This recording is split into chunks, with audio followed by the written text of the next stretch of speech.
in Andy's office. Then there's a break. Dash, it says that there's no way he gets elected. No way Trump gets elected. He says, I want to believe that. You said that in the meeting in Andrew McCabe's office. I want to believe that. But then he goes, but I'm afraid we can't take that risk. Now, this goes to intent. He says, we can't take the risk. The people of this great country might elect Donald Trump president. We can't take this risk.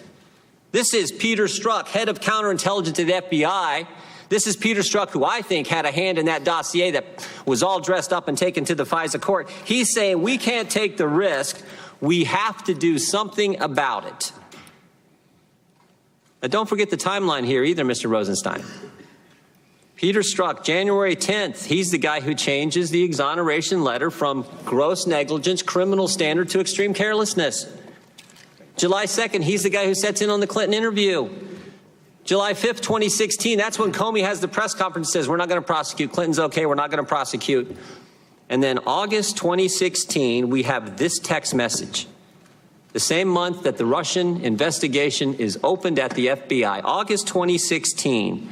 And my guess is that's the same month that the application was taken to the FISA court to get the warrants to spy on Americans. Using this dossier that the Clinton campaign paid for, Democrats paid for, fake news, all dressed up, taken to the court.